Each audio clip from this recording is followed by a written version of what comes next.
Mais alors que je croyais redécouvrir mon potentiel, il a subi un accident mortel 1 mois après. Et sa vie a juste arrêté d'exister. Allô la famille de Dieu, je m'appelle Jérémie, j'ai 23 ans et je suis chrétien. Les enfants d'Elohim, c'est une plateforme pour parler de Dieu, pour parler de Jésus, pour louer Dieu avec des adorations, pour témoigner, pour exhorter et pour s'édifier ensemble dans le corps du Christ. Aujourd'hui, on aborde le deuil. Pourquoi le deuil? Le deuil est un passage inévitable pour la majorité d'entre nous, que ce soit pour des collègues de travail, pour des membres de la famille, pour des amis ou même pour des animaux de compagnie que nous avons. Jésus a traversé lui-même plusieurs deuils, notamment celui de Lazare, mais il l'a ressuscité, et celui de Jean-Baptiste où il a été exécuté. Il y a plusieurs personnages bibliques qui ont été tristes et endeuillés, notamment Job, Naomi, Anne, David et Jésus. En Jean 11, 35, quand Jésus pleura Lazare. Et en Matthieu 14, lorsque on aborde l'exécution de Jean-Baptiste. Après la mort de Lazare, Jésus est allé dans le village de Béthanie où il était enterré. Quand il a vu Marthe et les autres proches du défunt pleurer, il a pleuré également. Il était ému par leur deuil et affecté par la mort de Lazare. Le plus étonnant dans ce passage, dans cette histoire, c'est que Jésus savait qu'il allait pouvoir ressusciter Lazare, mais il a tout de même choisi de participer au deuil. Dieu nous démontre au travers de ce passage qu'il est vraiment un bon Dieu, capable de compatir à nos faiblesses. En effet, en Hébreux 4:15 nous dit « Car nous n'avons pas un souverain sacrificateur qui ne puisse compatir à nos faiblesses. Au contraire, il a été tenté comme nous en toutes choses sans commettre de péché. » Le deuil est une réaction humaine normale à vivre en cas de perte. Cependant, nous devons nous souvenir que le deuil n'est que temporaire. Le soir arrivent les pleurs et le matin l'allégresse. Psaume 36. Tout deuil prendra fin. Voici mon histoire par rapport au deuil. Lorsque j'ai commencé le secondaire, soit le collège, j'avais beaucoup de difficultés à m'intégrer, à socialiser et à verbaliser quoi que ce soit. J'avais tellement un embarras et une gêne constante qui m'accompagnaient partout que je préférais manger seul, aller aux toilettes ou à l'extérieur. C'était vraiment compliqué pour moi de m'exprimer et d'échanger avec les autres jeunes que je m'isolais énormément. Lors de ma 2e année, j'ai rencontré un gars en cours d'anglais très sympathique. Il fallait se mettre en équipe pour un travail et on n'avait pas de coéquipier, donc on s'est mis ensemble. On a commencé à discuter à propos du projet d'anglais, puis peu de temps après, on se parlait comme si on se connaissait depuis un long moment. J'étais sur le point de me faire un ami, enfin.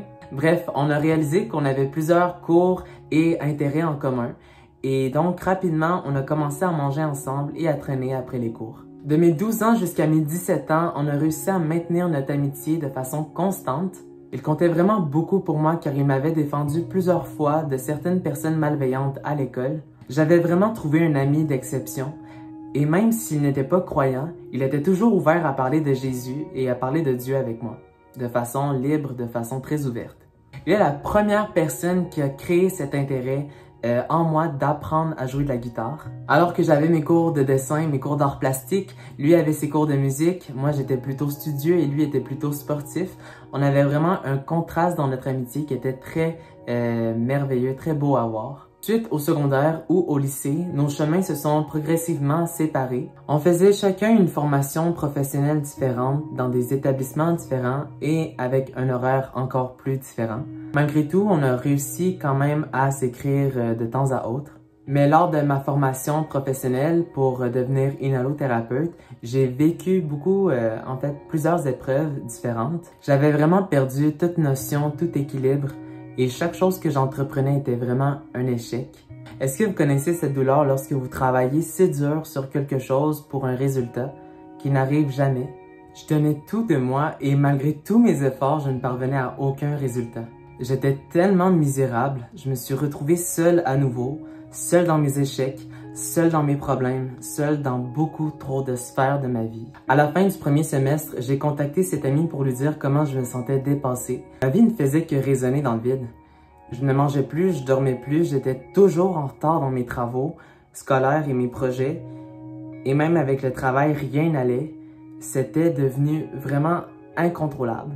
Je souffrais vraiment psychologiquement Et je ne savais pas comment m'en sortir, je n'arrivais même pas à parler à Dieu, je me sentais pitoyable, indigne, vraiment comme une perte de temps.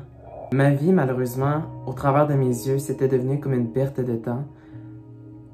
Une perte de temps pour moi, une perte de temps pour Dieu, une perte de temps pour tous ceux qui espéraient en moi. Et bref, je me sentais vraiment comme un déchet. Mais cet ami m'a dit une chose sur laquelle je me suis appuyé dans ces temps de désespoir et de déception cumulés. Il m'a dit que j'allais réussir.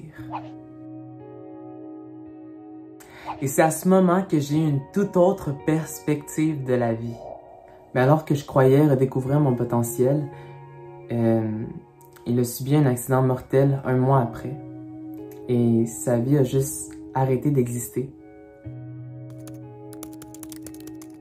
Une incompréhension profonde revenait m'habiter. Je n'ai pas sorti de ma chambre pendant plusieurs jours, sans manger, à faire des cauchemars en continu. Je repensais à absolument tout.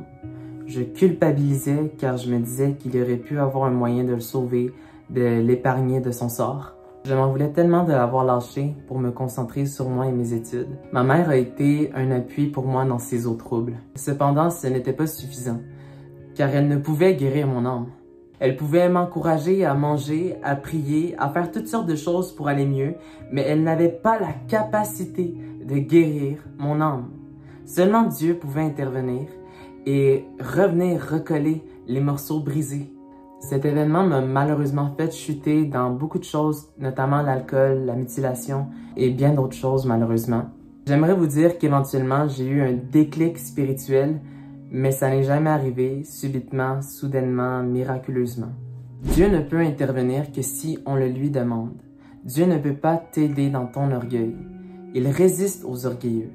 Ta peine ne pourra pas soulager le vide que le deuil a créé en toi. Tes proches ne pourront pas guérir ton âme fatiguée de tristesse. Seul Dieu, par l'œuvre du Saint-Esprit, peut toucher, apaiser, puis guérir l'âme. Si tu traverses actuellement ou que tu as traversé une période de deuil dans ta vie, j'aimerais te conseiller d'accepter les paroles des gens de confiance dans ton entourage pour soulager ton cœur. Notre réflexe premier en temps de deuil, c'est de fuir, de se réfugier, de s'isoler lorsque la mort croise notre chemin, ce qui est normal. Mais pour ton propre bien, recueille-toi dans la présence de Jésus, notre Rédempteur.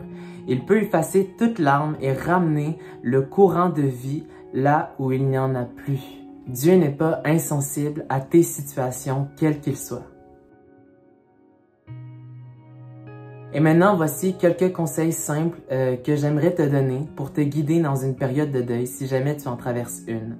Mon conseil premier, ce serait de méditer la parole de Dieu, mais non seulement la parole de Dieu, mais certains passages ou même des histoires qui vont vraiment aborder le deuil. J'aimerais t'inviter en fait à méditer l'histoire de Ruth et je vais faire un bref résumé de son histoire en shorts, donc dans les petites capsules vidéo de 1 minute que vous allez voir ici. Et je vous conseille vraiment d'aller la voir parce que ça nous donne vraiment une belle perspective du deuil. Et on va étudier l'histoire de Naomi au travers de ce passage.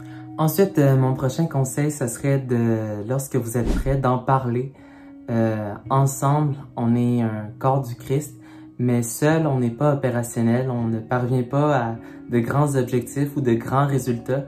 Lorsqu'on est seul, on ne peut rien accomplir. La famille de Dieu, ça comporte plusieurs membres. Donc, s'isoler ne va vraiment rien régler. Aussi, bien, non seulement en parler aux gens, mais en parler surtout à Dieu, parce que c'est vraiment lui qui va être capable de prendre ce fardeau qui va être trop pesant sur nous. C'est à lui qu'on vient se décharger de tous nos soucis, de toutes nos peines. Puis finalement, de retourner au temple de Dieu, soit l'Église, pour s'entourer de la communauté qui nous soutient, qui fournit amour, soutien spirituel et réconfort. Et voilà la famille LM, c'était tout ce que j'avais à cœur de vous partager cette semaine. Soyez bénis, soyez encouragés dans votre foi et on se revoit pour une prochaine vidéo. Bye!